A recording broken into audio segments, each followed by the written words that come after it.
Bismillahirrahmanirrahim. Assalamualaikum ya man arsalahu Allah Ta'ala rahmatan lil alamin.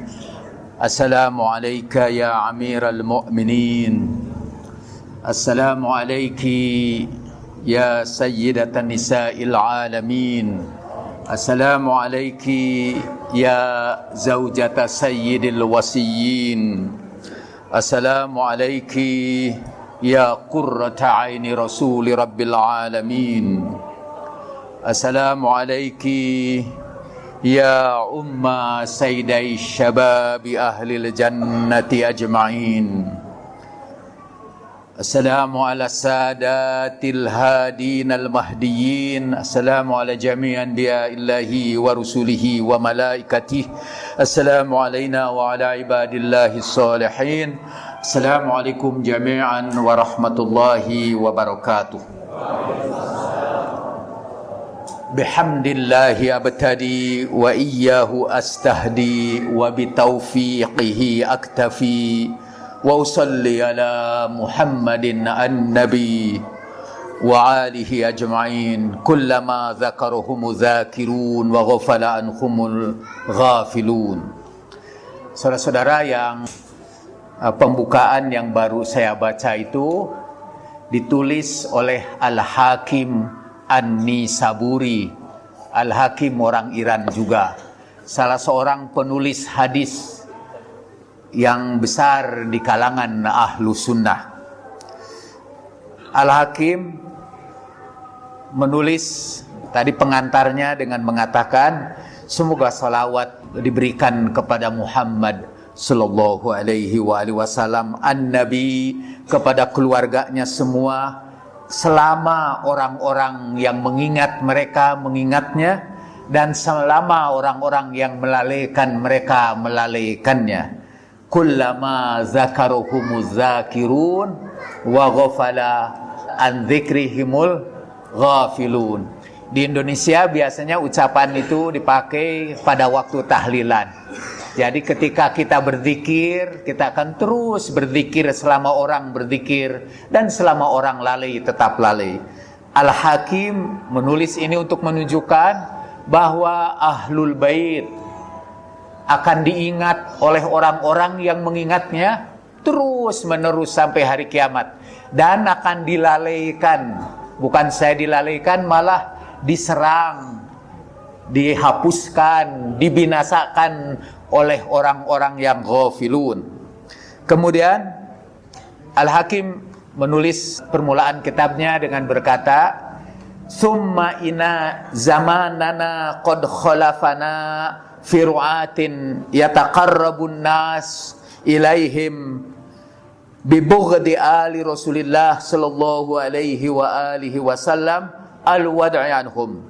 Fakullun man yatawassalu ilaihim fatawassuluhu bi dzikril al bima qad nazzahumullahu anhu wa inkaru kulli fadilatin tudhkaru min fadailihim wallahul musta'anu ala dzalik.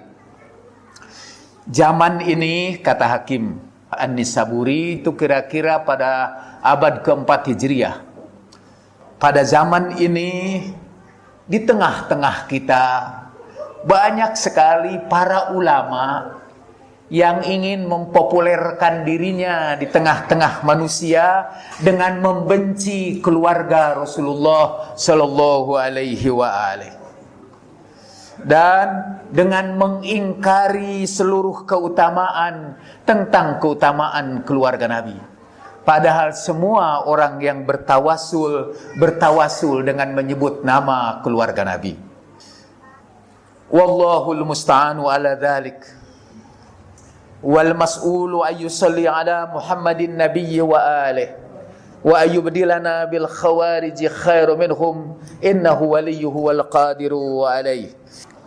Saya akan melanjutkan pada bagian berikutnya, tapi seluruhnya terjemahan saya saja supaya singkat.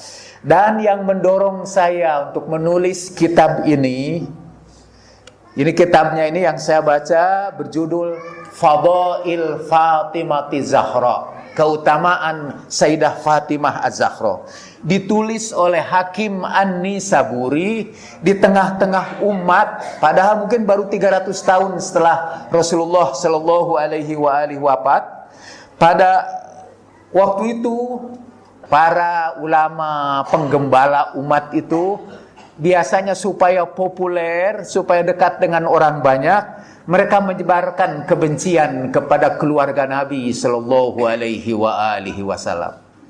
Kalau saya menulis itu sekarang, mungkin saya berkata, summa inna zamanana qad khallafana fi ru'atin yataqarrabu ilal umara ila salatin bibughdi ali Rasulillah. Mungkin saya kalau menulis buku seperti dia, saya akan berkata, kita hidup di zaman ini bersama orang-orang, para ulama, para tokoh yang mendekatkan diri kepada penguasa, para sultan. Kalau terjemahkan dengan bahasa Indonesia yang asli, para pangeran, terutama pangeran dari Saudi Arabia, dengan menyebarkan kebencian kepada keluarga Rasulullah Sallallahu Alaihi Wasallam. Kawan-kawan kita di Kepulauan Riau, disebutkan oleh Ustadz Syam, diserbu oleh para pembenci keluarga Rasulullah. Mungkin mereka berkata, enggak, kita mencintai keluarga Rasulullah, kita bukan pembenci. Kita bukan pembenci keluarga Rasulullah, kita bukan pembenci Ahlul Bait, kita pembenci Syiah. Jadi kita bukan membenci keluarga Nabi. Kalau ini Syiah, apa salah kami? Apa salah kami? Salah kami ialah kami ungkapkan kecintaan kami kepada Sayyidatan Nisa'il Alamin. Allahumma salli ala Muhammad wa ali Muhammad. Allahumma salli ala Muhammad wa ali Muhammad. Allahumma salli ala Muhammad wa ali Muhammad. Untuk kelahiran Sayyidah Zahra salamullahi alaiha, kita mengucapkan selamat. Oleh sebab itu kita bergembira ria tadi, menyanyikan lagu-lagu gembira karena kehadiran wiladahnya Sayyidah Zahra. Dan kalau karena gembira itu kita diserang juga, kalau karena gembira itu kita dilarang, pasti kita bingung. Kita sedih pada waktu Asyura, diserang. Gak boleh sedih. Gak boleh kita menangisi yang mati itu. Kalau menangisi yang mati itu akan menimbulkan azab. Innal mayyit mu'adzabun bibukai ahli. Ya udah, kita pulang dari acara itu. Tidak nangis di hadapan mereka terlalu lama. Kita pulang. Tapi sekarang kita bergembira di berbagai tempat, dilarang juga. Jadi kita bingung, apa yang harus kita lakukan? Nangis tidak boleh, tertawa juga tidak boleh. Padahal tangisan adalah ungkapan cinta, sebagaimana juga senyuman adalah ungkapan cinta. Jadi kita menangis karena kecintaan kita kepada Rasulullah Sallallahu Alaihi Wasallam. Tapi hari ini kita bergembira karena kegembiraan Rasulullah Sallallahu Alaihi Wasallam. Cinta ialah gembira dan menangis bersama orang yang dicintainya. Hari ini kita tertawa dan nangis bersama Rasulullah Sallallahu Alaihi Wasallam. Dan kalau kita juga dilarang tertawa bersama Nabi, salah satu keuntungan kita ini ikut Iran ialah Iran itu mengapresiasi kesenian. Dan seni itu bahasanya universal. Seni katanya itu zabone kulli, zabone jahon, itu hunarman. Seniman itu berbicara dengan bahasa universal. Itu anak-anak saja tadi mengerti, dia berdiri di sini tadi itu menari-nari. Di sebelah sana saya lihat penari latar yang lainnya. Anak-anak, pada anak-anak mana faham itu ada Republik Islam Iran, mana faham dengan Sayyidah Fatimah Az-Zahra salamullahi alaiha kalau tidak diperkenalkan oleh orang tuanya. Tapi ketika seniman membicarakan bahasa kegembiraan, mereka juga ikut gembira. Bapak-bapak juga termasuk saya juga. Ibu-ibu juga yang tidak paham apa itu lagu itu. Saya cuma paham yang pertama saja tadi itu. Mitarsam. Saya takut sampai saya pikir, saya mencoba memahami takut apa dia. Akhirnya saya ikut juga mengucapkan mitarsam, tapi takut sama serangan Wahabi ke tempat ini ya. Dan dosa kita kalau mitarsam itu hanya kami bukan takut karena serangannya, tapi takut kami tidak bisa menyempurnakan ungkapan cinta kami kepada Sayyidah Fatimah Az-Zahra. Sama seperti orang yang lagi mengungkapkan kecintaannya dengan seorang yang dicintainya lagi berpelukan, tiba-tiba dipaksa dipisahkan. Yang kami takuti bukan karena serangannya, yang kami takuti ialah kami dipisahkan dari orang-orang yang kami cintai. Saya belum meneruskan Al-Hakim, tapi saudara pernah mendengar cerita saya tentang Rusyaid Al-Hajari, pecinta Imam Ali yang luar biasa. Di antara pesan Imam Ali yang dia sampaikan kepada kita melalui hadis-hadisnya adalah ahbib habiba ali Muhammad ma uhibbuhum. Kata Imam Ali, cintailah yang disampaikan oleh Rusyaid Al-Hajari kepada kita. Cintailah orang-orang yang mencintai Imam Ali, yang mencintai keluarga Muhammad sallallahu alaihi wa alihi wasallam. Cintailah keluarga orang yang mencintai keluarga Rasulullah sallallahu alaihi wa alihi wasallam sebagaimana aku mencintai dan mencintai mereka. Dan bencilah orang yang membenci keluarga Muhammad sallallahu alaihi wa alihi sebagaimana juga aku membencinya. Jadi itu pesan Rusyaid Al-Hajari. Dan itu juga pesannya, mungkin hadisnya yang terakhir ia sampaikan kepada para pengikutnya di kemudian hari. Dan sekali lagi, kalau kita diserang, kita bukan takut karena serangan ini. Takut kita dipisahkan dari orang yang kita cintai dan orang-orang yang mencintai orang-orang yang kita cintai. Kita takut dipisahkan dengan Rasulullah Sallallahu Alaihi Wasallam dan keluarganya, dan takut dipisahkan dengan orang-orang yang mencintai Rasulullah Sallallahu Alaihi Wasallam dan keluarganya. Dan saya kira untuk takut seperti itu, kita layak untuk takut dipisahkan dengan para pecinta keluarga Nabi Sallallahu Alaihi Wasallam. Saya teruskan dengan resiko itu. Kemudian Al-Hakim menyusun kitab judulnya Fadail Fatimah Az-Zahra. Kitab itu Fadail Fatimah Az-Zahra itu diterbitkan alhamdulillah oleh saudara kita orang Wahabi. Saudara kita orang Wahabi menerbitkan itu dengan beberapa catatan kaki ditambahkan di situ. Misalnya bahwa Al-Hakim adalah ahli hadis yang sangat dihormati dan dipercayai. Tapi belakangan, kata mereka, belakangan itu kapan? Satu saat Al-Hakim meriwayatkan hadis Toir, hadis tentang burung, tentang makanan dari burung bakar, mashwi, toirun mashwi, ungas yang dibakar. Jadi datang kepada Rasulullah kiriman makanan dari surga. Dan Rasulullah Sallallahu Alaihi Wasallam bersabda, aku ingin makan ini dengan umatku yang terbaik. Waktu itu Anas bin Malik yang tukang jaga rumah Rasulullah. Datang Imam Ali mengucapkan salam. Lalu Anas keluar. Rasulullah sedang sibuk. Jadi disuruh pulang lagi. Sampai 2 kali, sampai 3 kali. Karena Rasulullah mendengar suaranya. Suruh Ali masuk. Jadi kemudian Imam Ali masuk. Dan Rasulullah tanya sama Anas. Dia sudah 3 kali. Kata, kenapa kamu memperlambatnya?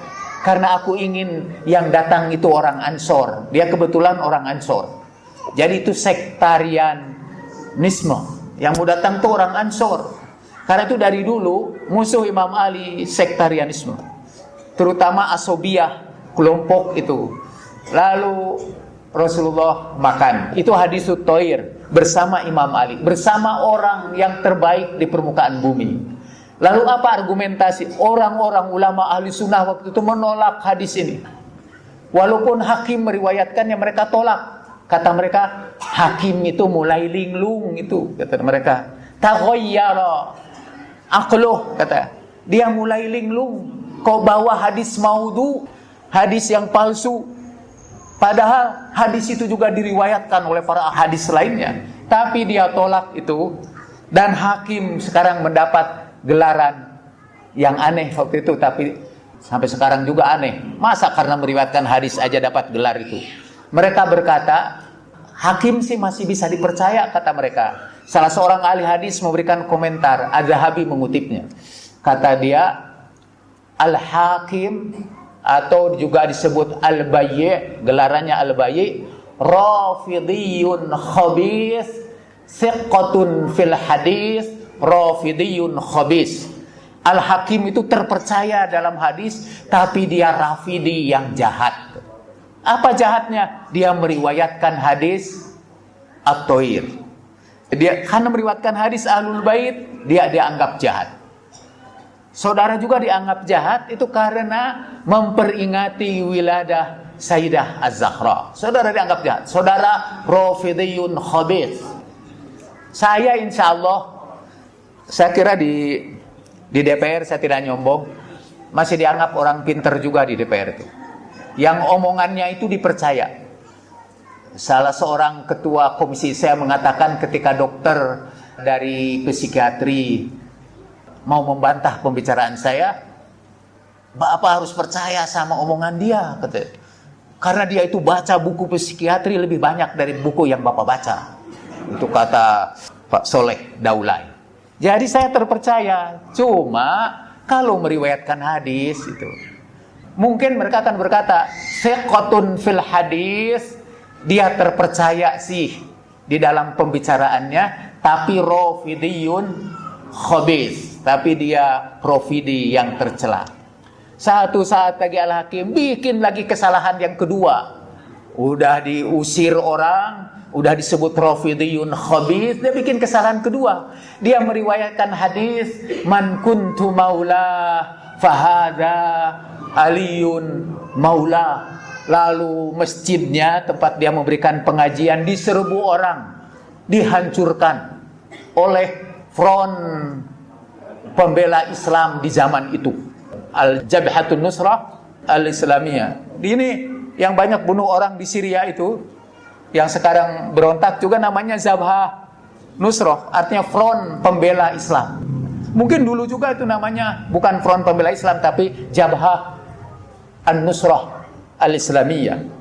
Jadi masjidnya diserbu dan Al-Hakim tidak bisa keluar memberikan pengajian, sholat pun gak bisa dikawal. Sampai nanti ketika ia meninggal dunia, rumahnya dikepung, sehingga beberapa hari jenazahnya tidak bisa dikebumikan, karena orang sudah siap melempari dia dengan batu. Dosanya apa? Dosanya ialah meriwayatkan man kuntu maula fahada aliyun maula. Dan dia disebut Rafidi, asli ahli sunnah. Kalau saudara baca kitab Al-Mustadrak, Mustadrak As-Sahihain, itu bab sebelum keutamaan Imam Ali, dia menyebutkan bab fadail Abi Bakar, bab fadail Umar, bab fadail Utsman, baru bab fadail Ali bin Abi Thalib. Di Bukhari juga ada fadail Abu Bakar, fadail Umar, tapi kemudian fadail Ahlil Bait itu rada ke belakang. Jadi asli itu Al-Hakim itu Sunni karena dia memuat bab fadail Abi Bakar. Kalau Syiah memuat juga untuk menghindari serangan. Jadi dia karena memuat itu, terus akhirnya orang usul kepada dia. Ada ulama kasihan juga. Kasihan Anda itu ditinggalkan umat. Coba keluarkan hadis tentang Muawiyah. Nanti orang akan menerima Anda lagi. Kalau hadis tentang mereka akan terima lagi. Kata dia, tidak terlintas dalam pikiranku untuk mengeluarkan satupun hadis tentang fulan. Malah dia tidak nyebut namanya juga, nggak mau dia. Tentang fulan. Dan saya untuk memberkati majelis Sayyidah Fatimah sekarang ini mau membaca salah satu hadis atau 2 hadis aja dari kitab Fadail Az-Zahra. Saya pernah menyiarkan kan kepada saudara-saudara di WhatsApp 40 hadis yang dimulai dengan kata Fatimah dan berakhir dengan kata Fatimah. Seperti Fatimatu bid'atum minni itu, atau yang ujungnya nama Sayyidah Fatimah alaihassalam. Jadi sudah 40 itu saya sampaikan. Jadi sekarang hanya menyampaikan 2 saja ini hadis, dan itu pun ditolak juga oleh tukang komentarnya. Jadi yang beri catatan kaki ini kadang-kadang menolak hadis yang kata Al-Hakim hadis ini sahih. Hadis Imam Ali itu ditolak bahwa Imam Ali sallallahu alaihi adalah khairul bariyah atau khairun nasi ajmain. Kata dia, mana mungkin Imam Ali yang paling baik? Kalau begitu gimana Abu Bakar dan Umar? Oh iya ya, saya bilang. Udah kita terima aja. Argumennya, mana mungkin Imam Ali yang terbaik setelah Rasulullah? Karena ada banyak orang yang lebih baik dari Imam Ali setelah Rasulullah sallallahu alaihi wasallam. Ini ada hadis juga tentang keutamaan Sayyidah Fatimah. Hadis itu dikomentari oleh Al-Hakim. Hadis ini dari Aisyah. Annaha qalat, "Ma ra'aitu ahadan kana ashbaha." Aku tidak melihat seseorang kana ashbah kalaman wa hadithan min Fatimati bi Rasulillah sallallahu alaihi wa alihi wasallam. Aku belum pernah menemukan orang yang paling mirip Rasulullah dalam pembicaraannya, kalaman wa hadithan, dalam berbicaranya, dalam berkatanya, seperti Fatimah salamullahi alaiha. Wa kanat idza dakhalat alaihi rahhaba biha. Kalau ia masuk ke tempat Rasulullah, Rasulullah menyambutnya. Wa qama ilaiha, Rasulullah berdiri menyambut kedatangannya. Fa akhadha biyadiha, Rasulullah ambil tangan Sayyidah Fatimah. Wa qabbalaha, dan menciumnya. Sayyidah Fatimah juga mengambil tangan Rasulullah. Fa qabbalathu, dan Sayyidah Fatimah menciumnya. Kalau kita sekarang, tradisi kita sekarang yang mulai populer adalah cipiki, kita cium dia juga kita cium. Fatimah masuk pada waktu Rasulullah sakit yang menyebabkan kematian beliau. Rasulullah menyambutnya dan menciumnya. Kemudian Rasulullah berbisik kepadanya dan Sayyidah Fatimah menangis. Ia berbisik lagi sekali lagi, Sayyidah Fatimah tersenyum. Lalu aku berkata, kata Aisyah, kuntu ahsabu hadhil mar'ati fadlan fa idza hiya minhunna baina hiya tabki idh hiya tadhak. Katanya, aku mengira pasti ada kemuliaan tersendiri kepada Sayyidah Fatimah. Perhatikan ini ucapan Aisyah, pasti ada kemuliaan tersendiri kepada Fatimah. Karena ia menangis, sebentar-bentar menangis, sesudah itu sebentar-sebentar tertawa. Dan fasa'altuha, lalu aku bertanya kepadanya, faqalat. Lalu Aisyah bertanya kepadanya, inni idzan labadirah. Jadi kenapa tadi itu menangis kemudian tertawa? Inni idzan labadirah. Aku tidak akan menyampaikan ini. Aku akan sembunyikan ini. Falamma tuwfiya Rasulullah sallallahu alaihi wa alihi wasallam sa'altuha. Ketika Rasulullah sallallahu alaihi wasallam meninggal dunia, aku bertanya kepadanya. Faqalat, dan ia berkata, asarra ilayya wa akhbarani annahu mayyitun fabakaitu. Rasulullah berbisik kepadaku bahwa sebentar lagi beliau meninggal dunia dan aku menangis. Summa asarra ilayya wa akhbarani anni awwalu ahlihi luhuqan bihi.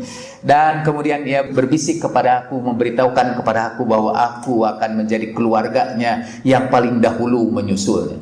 Kata Al-Hakim, hada hadithun sahihul isnadi ala syarti syaikhaini sahibai sahih fa inna ruwatahu kulluhum thiqat. Hadis ini sahih sanadnya berdasarkan syarat Bukhari dan Muslim, dua pemilik kitab sahih, dan seluruh periwayatnya thiqat. Setelah itu Al-Hakim tidak berhenti di situ, dia memberikan komentar. Komentarnya itu yang ditolak oleh para ahli hadis, termasuk yang memberi catatan kaki ini. Komentarnya begini, wa hadzal haditsu yusarrihu bi anna Fatimata kanat a'lama wa afqaha min Aisyah. Hadis ini menunjukkan, kata Al-Hakim, bahwa Fatimah itu lebih tahu dan lebih pintar daripada Aisyah. Langsung ini ada catatan kaki nomor 3. Fa fi hadza nazar. Ini nggak bisa diterima ini, kata dia. Komentar, fasiddiqah la yahkum 'alaiha bi anna Fatimah kanat afqahu minha mutlaqan. Tidak mungkin Aisyah, karena Aisyah itu gelarnya as-siddiqah, kata dia. Gelar yang paling benar nggak bisa dibandingkan dengan Fatimah, kata gitu. Tidak mungkin Fatimah itu lebih mengerti daripada Aisyah mutlaqan, secara mutlak. Hanya bisababi hadhil qissah faqat. Hanya karena hadis ini langsung Fatimah lebih pintar dari Aisyah. Enggak bisa, katanya. Enggak bisa terhapus. Padahal ada alasannya mengapa Al-Hakim menyebut Sayyidah Fatimah lebih pintar dari Aisyah. Saya takut ini disebarkan juga di YouTube. Jalaluddin Rahmat menghina Aisyah dan mengatakan Fatimah lebih pintar dari Aisyah. Pasti saya juga bingung, sama seperti dilarang menangis dan dilarang meriwayatkan hadis seperti ini. Dan apa alasan Al-Hakim? Idlam tukhbiru bisirri fi hayati man asarra ilaiha thumma akhbarat ba'da wafatih wa hadha fikhu hadzal hadis. Karena Sayyidah Fatimah waktu ditanya apa yang dibisikkan bapak itu, Aisyah tidak tahu kan? Itu berarti Sayyidah Fatimah lebih tahu mendapat bisikan, dan Aisyah baru tahu setelah Rasulullah wafat. Lalu Sayyidah Fatimah alaihi wassalam memberitahukannya kepada Aisyah. Itu menunjukkan bahwa Sayyidah Fatimah lebih pintar dan lebih mengerti ketimbang Aisyah. Tapi, dan sebagai terakhir dari ungkapan kegembiraan kita, alhamdulillah sampai acara ini selesai. Alhamdulillah kita dijaga tadi oleh bapak-bapak polisi dan rupanya tidak ada serangan kepada kita. Kita bersyukur. Kalau diserang juga kita bersyukur lagi, cuma syukurnya beda. Tadi syukur atas bala, sekarang kita syukur karena diizinkan untuk berpelukan dengan para pecinta keluarga Nabi sallallahu alaihi wa alihi wasallam yang berkumpul di tempat ini. Dalam acara Wiladah Sayyidah Fatimah kita akan saling membagikan hadiah. Selain hadiah dari panitia, saya bawa uang di saku saya. Uang ini halal dan ini sisa dibagi-bagikan ke konstituen. Wa ma taufiqi illa billah, alaihi tawakkaltu wa ilaihi unib. Wassalamualaikum warahmatullahi wabarakatuh.